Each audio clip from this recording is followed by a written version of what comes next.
Après la série des rencontres entre les différents partenaires de l'école et Madame le ministre de l'Éducation nationale, Sidi Bed Ousmane, la rentrée scolaire 2021-2022 a fini par démarrer. C'était ce lundi 1er novembre 2021. Le coup d'envoi, marquant le démarrage de cette rentrée, a été donné par le Premier ministre, Dr Tchogel Kokala Maïga. C'était à l'école fondamentale Inmassa Cissé de Niarela, commune I du district de Bamako. Ainsi, la rentrée scolaire 2021-2022 est désormais effective sur toute l'étendue du territoire national.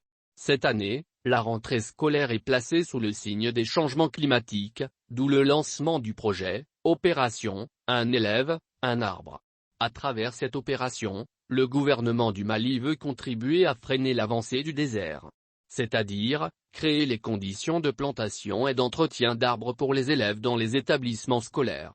Nous espérons que cette année scolaire sera l'une des meilleures que les Maliens auront vécues ces dernières années.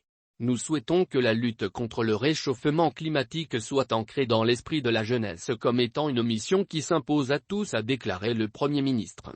Après avoir donné le coup d'envoi, Dr Tchogel Kokala Maïga a accordé une interview à la presse, au cours de laquelle dira: nous sommes venus célébrer la réception des milliers de salles de classe, réhabilitées à l'initiative du président de la transition.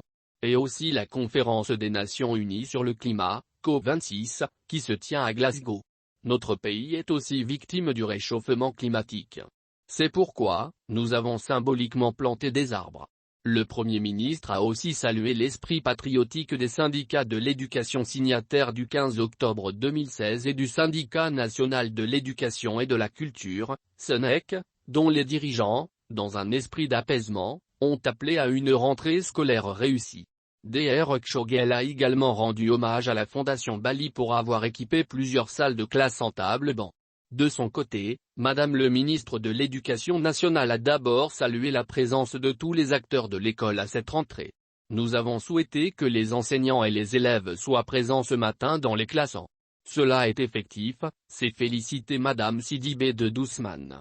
Avant de remercier les enseignants du public et du privé, l'administration scolaire, les parents d'élèves et les partenaires et la Fondation Bali qui a fourni quelques pieds d'arbustes. S'agissant de l'opération « Un élève, un arbre », Madame le ministre de l'Éducation nationale dira que son département a choisi 10 écoles dans l'académie de la rive droite et autant dans celle de la rive gauche pour la plantation d'arbres.